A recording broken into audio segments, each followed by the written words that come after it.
Nomor 3 nih, ada perjanjian apa tadi? Perjanjian Rumroyen. Nah, perjanjian Rumroyen. Nah, oke.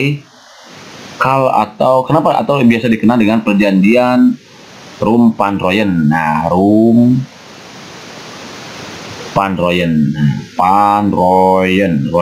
gitu. Ini dilaksanakan oleh Indonesia, antara Indonesia dan Belanda. Gitu. Lagi-lagi dengan Belanda ya. Dimulai di sini aja biar cukup nanti. Dimulai pada tanggal berapa nih? 14 April 1949. Dan ditandatangani pada tanggal 7 Mei 1949 juga kawan-kawan. Di mana? Di Hotel Des Indes. Nah, Des Indes hotel namanya hotel ya. Di Hotel Des Indes di Jakarta. JKT aja ya, Jakarta. Nah, itu. Kemudian kenapa diberi nama Perjanjian Rumroyen? Jadi Perjanjian Rumroyen ini diambil dari dua nama tokoh yang hadir saat itu atau delegasinya, yaitu siapa? Muhammad Rum dari Indonesia nih, dan dari Indonesia, dan Herman Van Royen. Nah, dari mana? Dari Belanda gitu kan ya. Ini Herman Van Royen itu dari Belanda. Jadi makanya katakanlah ini perjanjian Rumroyen. Tujuannya untuk apa? Maksudnya adalah untuk menyelesaikan masalah gitu. Ya, maksudnya untuk apa nih? Maksudnya menyelesaikan masalah. Nah, masalah apa? Mengenai kemerdekaan.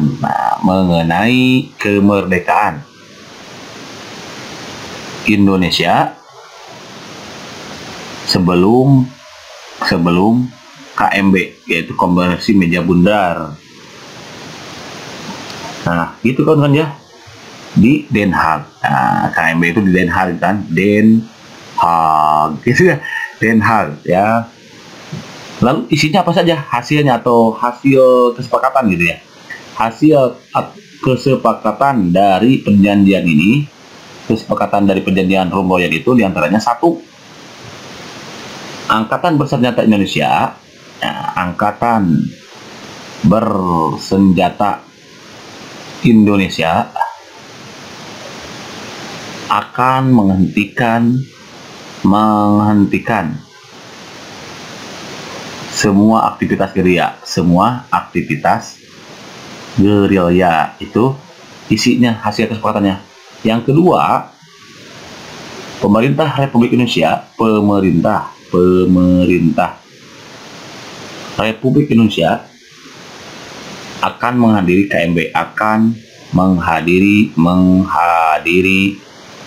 KMB, KMB gitu ya. KMB. Yang ketiga nih, di sini aja lah, dapat nggak cukup nanti buat yang lainnya. Pemerintah RI juga sama, PMI aja ya, pemerintah Republik Indonesia gitu ya, PMRI, dikembalikan ke Yogyakarta, dikembalikan ke Yogyakarta. Nah, makanya saat itu kan Yogyakarta pernah jadikan ibu kota negara Indonesia. Kemudian itu yang ketiga. Yang keempatnya nih, yang keempat adalah Angkatan Bersenjata Belanda. Angkatan Bersenjata Belanda, gitu aja, ABB gitu ya, Angkatan Bersenjata Belanda. Belanda gitu aja. Akan menghentikan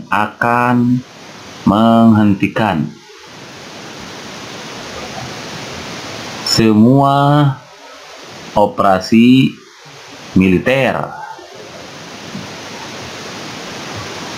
dan membebaskan semuanya pakai ini aja ya, tawanan perang. Nah, gitu isi perjanjiannya, tawanan perang.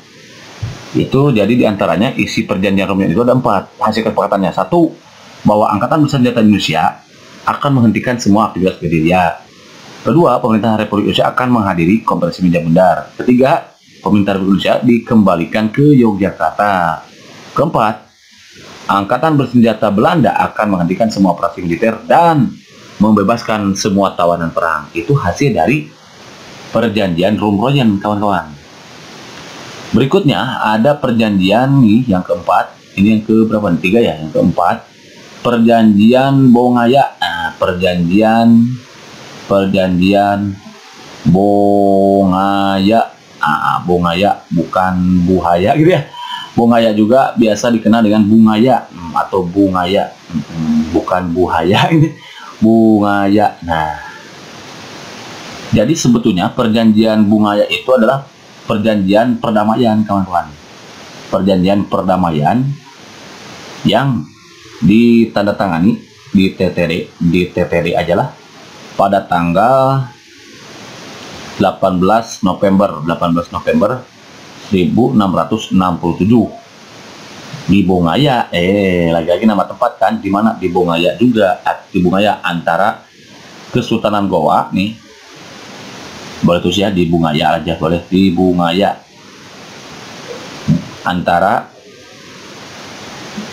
Kesultanan Goa dan pihak POC company yang diwakili oleh Laksamana Cornelis Spelman ya, Spelman gitu. Dan sebetulnya perjanjian Bongaya ini adalah perjanjian deklarasi kekalahan Goa dari POC. Jadi ini tuh sebetulnya deklarasi kekalahan Goa dari VOC gitu. Isi perjanjiannya untuk Bongaya ini banyak sekali, itu ya, tidak bisa disebutkan satu persatu karena lumayan lama. Ini ada banyak, di antaranya 36 pasal, namun perlu kawan-kawan dari bagian-bagian pentingnya, di antaranya 1, bolehlah ditulis di sini. Isinya itu adalah company, yaitu POC itu harus dibebaskan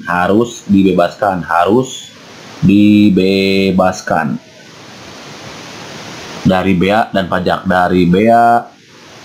pajak, impor maupun ekspor. Nah, jadi dia harus minta untuk dibebaskan dari bea dan pajak impor dan ekspor. Itu yang pertama. Yang kedua, isinya itu yang kedua, yang B, pemerintahan Goa, pemerintahan Goa gitu aja, harus menutup negerinya gitu ya, bagi semua bangsa. Jadi dia harus menutup negerinya gitu ya, bagi semua bangsa, semuanya pakai itu aja, kecuali katanya Belanda. Gitu, kecuali Belanda. Mereka harus membentuk company melawan musuhnya di dalam dan sekitar Makassar. Di Makassar gitu, kawan-kawan. Itu isi perjanjian dari Bungaya atau Bongaya. Dan yang terakhir, ini sebetulnya sebelum kesini bolehlah nanti dijawab ya, setelah ini jawab dulu, kita lanjutin lagi ke perjanjian Linggarjati gitu kan ya. Jadi setelah nomor 4 dulu ya, kita jawab. Setelah Insinyur Soekarno dan Dr. Andes Muhammad Hatta dibawa ke Jakarta dan segera merumuskan teks kemerdekaan, Insinyur Soekarno meminta naskah teks proklamasi untuk diketik. Yang mengetik teks proklamasi adalah bla bla bla A. Mang Akhil gitu, B. Ahmad Subarjo, C. Yusuf Punto, D. Sudero, dan E. Satyatu Malik. Kalau Maki itu enggak ya, yang bukan mengetik naskah tapi mengetik soal aja nih. Ahmad Subarjo juga bukan, Yusuf Punto juga bukan, Sudero juga bukan. Yang balatua itu adalah Sayuti Malik. Jadi yang mengetik teks proklamasi itu adalah Sayuti Malik gitu, kawan-kawan. Nah, jadi untuk jawaban nomor 4 ini yang paling kuat adalah yang E, kawan-kawan ya. Lanjut lagi ke tadi perundingan apa? Yang terakhir perundingan Linggarjati. Sebetulnya kalau nggak salah sudah bahas yang Linggarjati itu, kawan-kawan. Tinggal di search aja lagi ya, perjanjian Linggarjati. Namun oke, nggak apa-apa, nggak ada salahnya untuk diulang lagi. Jadi kenapa disebut perjanjian Linggarjati? Karena perjanjian ini pertama dilaksanakan antara Indonesia, Indo dan Belanda. Oke, satu yang pertama. Kenapa disebut Linggarjati? Karena dilaksanakan di Linggarjati. Linggarjati, lagi-lagi nama tempat, kawan-kawan. Perundingan Linggarjati ini gitu ya. Perundingan Linggarjati ini adalah nama tempat di Jabar lagi, yang menghasilkan persetujuan mengenai status kemerdekaan Republik Indonesia. Jadi dengan adanya perjanjian atau perundingan Linggarjati ini, maka disetujuinya status kemerdekaan Republik Indonesia, gitu kan kawan. Hasil perundingan ditandatangani di TTHR, ditandatangani di Istana Merdeka, ya, di Jakarta, gitu kan, pada tanggal 15 November tahun 1946. Nah, nih 15 November ya, bukan Desember nih, 15 November tahun 1946. Kemudian ini ditandatangani oleh kedua pihak, yaitu antara Indonesia dan Belanda, itu pada tanggal beda ya, 25 Maret tahun 1947. Jadi kalau hasilnya yang ini tuh enggak dua-duanya, baru satu pihak. Kalau yang ini oleh dua pihak, maksudnya Indonesia dan Belanda. Kapan? 25 Maret 1947. Adapun nih isi perjanjian Linggarjati ini, nah, dan sebelum ke sana perlu katakan bahwa perundingan Linggarjati ini diwakili oleh, kalau dari Indonesia itu oleh Sultan Syahrir. Syahrir. Dan kalau dari Indonesia ya, diwakili oleh tim yang disebut dengan, dan diwakili Indonesia itu ya Sultan Syahrir. Kalau ini diwakili oleh tim yang disebut Komisi Jenderal. Nah, ini kalau dari Belanda itu dipimpin oleh Wim Sermerhom, namanya itu ada SC ya, Sermerhom ya, Sermerhom, dengan anggotanya Panmux dan Lord Killam dari Inggris. Nah, jadi ada yang dari Inggris, yaitu Lord Killam. Dia fungsinya sebagai mediator dari Inggris. Untuk isi perjanjiannya itu ada 4 gitu ya.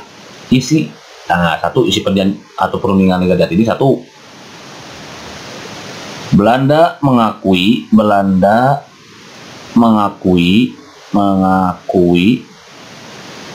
secara de facto bahwa wilayah Republik Indonesia terdiri dari Jawa, Sumatera dan Madura. Satu itu isinya. Yang kedua, Belanda harus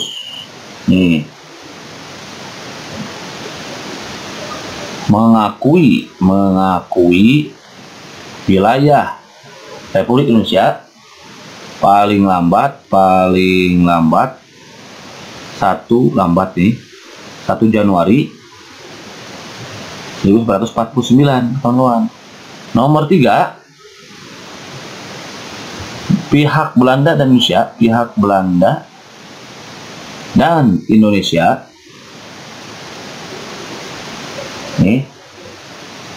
sepakat membentuk RIS.